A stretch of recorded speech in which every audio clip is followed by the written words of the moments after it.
The BrandZ Top 100 Most Valuable Chinese Brands for 2015 increased 22% in value to $464.3 billion.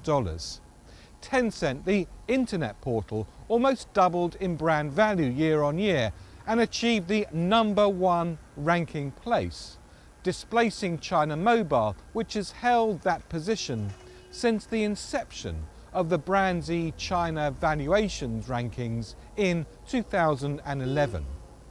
On the strength of its initial public offering IPO, which raised a record $25 billion, Alibaba became eligible and entered the BrandZ China rankings for the very first time, at the #2 spot, just below Tencent.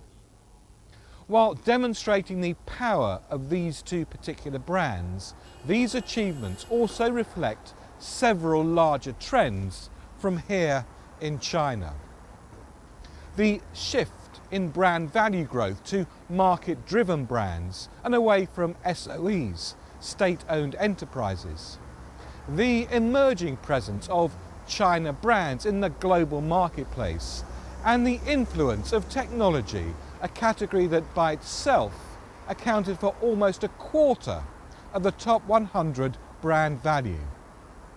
These trends unfolded in a rebalancing China where economic growth rate of around 7% remains robust relative to other national economies, but half of what it was during the time of China's massive economic expansion and when it was at its peak.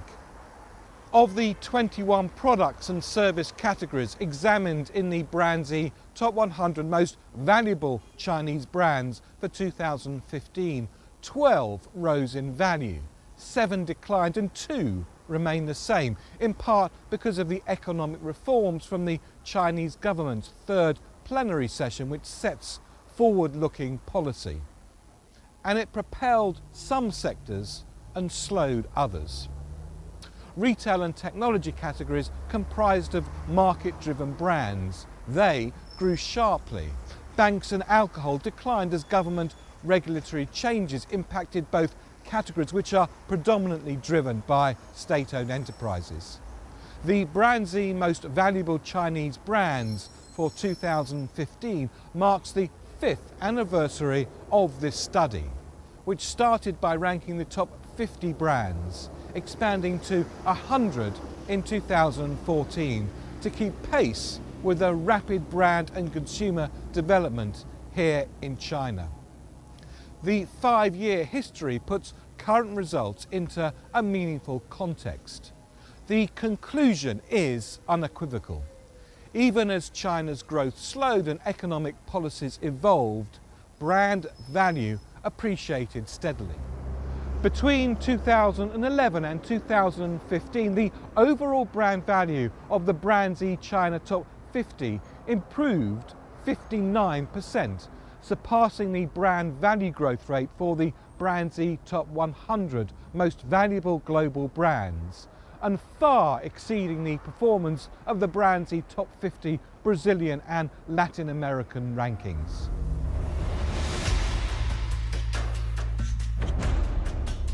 The role brands play here in China has evolved over time. Deng Xiaoping's market opening up in 1978 unleashed 30 years of dramatic economic growth, driven primarily by powerful SOEs, the state-owned enterprises.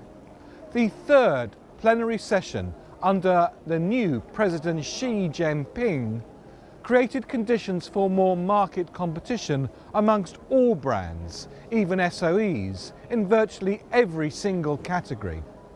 President Xi framed the possibilities as the Chinese dream, the notion that the nation, collective, and individual citizens can achieve equitable, sustained prosperity in a modern China informed by the values and teachings of its 5,000-year-old civilization. Both Chinese and multinational brands can play a role in helping China and its people realize the Chinese dream by providing quality, and safe products and services that improve the lives of individual consumers and help drive economic growth. Brand success requires understanding the historical context that shapes modern China today. The past 30 years of economic growth, when Chinese companies acted as the world's factory, re-energized the nation. China is now experiencing a period of national rejuvenation, reclaiming a heritage of product innovation and cultural originality that prevailed before the onslaught of Western imperialism and the decline of the Manchu dynasty in the 19th century. Today's China, both proud of its past and willing to look outwards for ideas, recalls the period of the Silk Road, when China was a vast and well-organized society engaged with the world as a valued trading partner.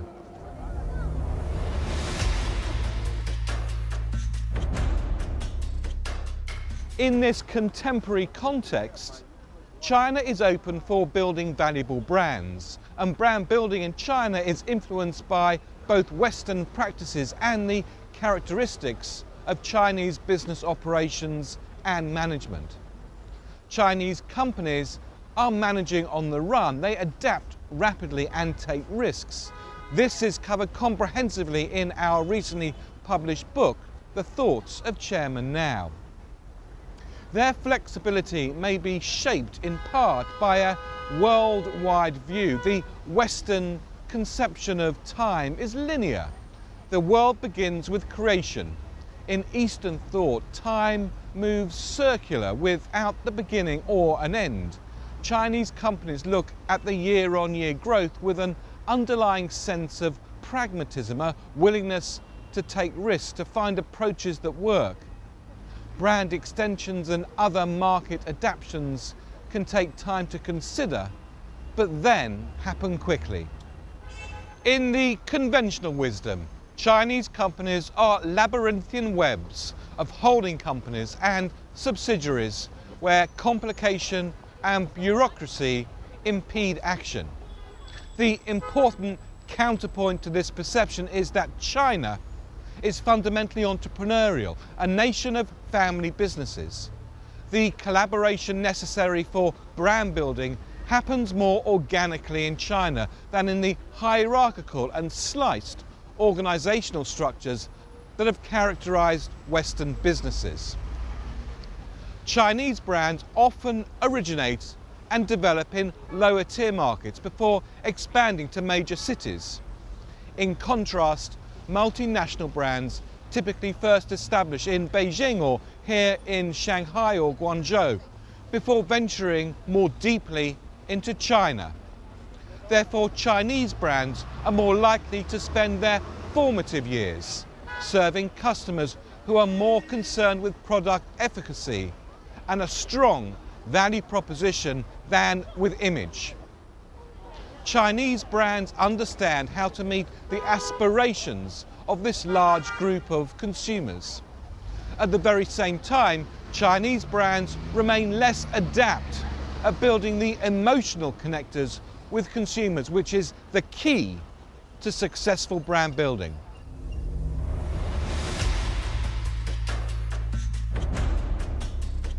Even more fundamental than the brand building practices of Chinese brands, the definition of brand success here in China differs somewhat. Like Western brands, Chinese brands aim to make a profit and reward shareholders, but success here in China also has a communal aspect. A successful Chinese brand wants to be seen by consumers as helping the Chinese people and contributing to the welfare of the Chinese nation. This notion is similar to CSR, corporate social responsibility, but different and deeper. In the West, even where brands have a CSR campaign that's most evolved, that it's connected to a brand's essence and not simply a marketing tactic, the object of the social responsibility varies. A brand might affiliate with a particular charity or cause. In China, the brand commitment is much more likely to be about making China better in some way. As Chinese consumers gain more experience with brands, attitudes are changing. With more brands to choose from, choosing is not only about status. Brand is also a marker of quality or safety. Younger people look to brands as an aspect of identity, which involves both inward reflection, not just outward display. Brand has become a symbol of lifestyle as well, especially in Tier 1 and 2 tier markets. Similar to the West, there's a desire to realise personal aspirations quickly and not postpone gratification. Government policies in a rebalancing China encourages these aspirations, but attempts to shape them in ways that are consistent with the values of Chinese culture derived from Confucius and other Chinese philosophers. Honestly gained wealth is fine. Corruption in today's China is not. This approach aims for both sustained economic growth and social stability.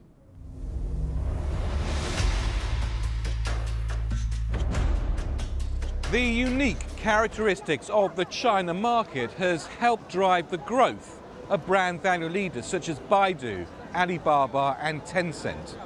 The incubation period these brands enjoyed without exposure to Western competitors like Google, Facebook and Twitter provided undeniable advantage. But it doesn't completely explain their extraordinary developments. Other factors were at work. Reasons that help explain the success of these Chinese brands include native talent, vision and operational skill. Even in the 1980s, Chinese individuals studied abroad and became IT experts and to develop their entrepreneurial instincts. And the Chinese technology leaders bring vision, speed and the ability to create collaborative work environments.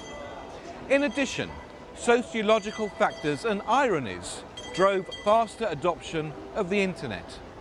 Chinese youth, like young people everywhere, search for identity.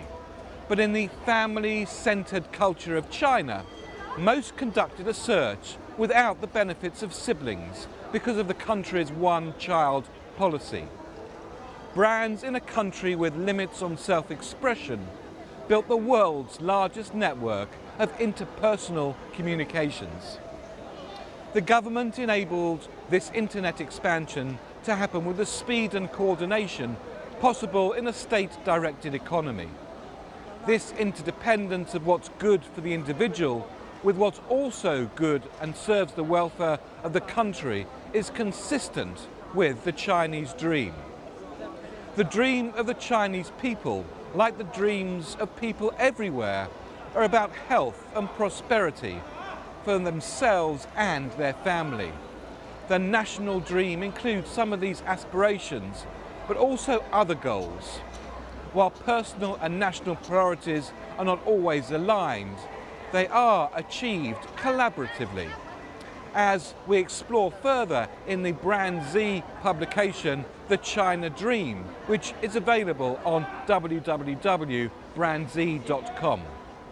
So the fulfillment of the Chinese dream influences the evolution of brand China, the public perception of Chinese products and services. And the strengthening of brand China will help accelerate fulfillment of the Chinese dream. Brands like Guri and Haier, well-known home appliance manufacturers in China, enjoy worldwide presence as suppliers to Western brand marketeers and are marketing more aggressively now abroad under their own brands. Still, the most famous Chinese brand outside of China, Alibaba, is best known to international consumers more for its record-breaking IPO than its products and services. As that changes, Alibaba and brands that follow its example will help fulfill the Chinese dream and lift the perception of brand China. Well, that's just one of the insights from the BrandZ Top 100 Most Valuable Chinese Brands for 2015. To find out more, just go to www.brandz.com, where you can download the entire report, plus more videos like this.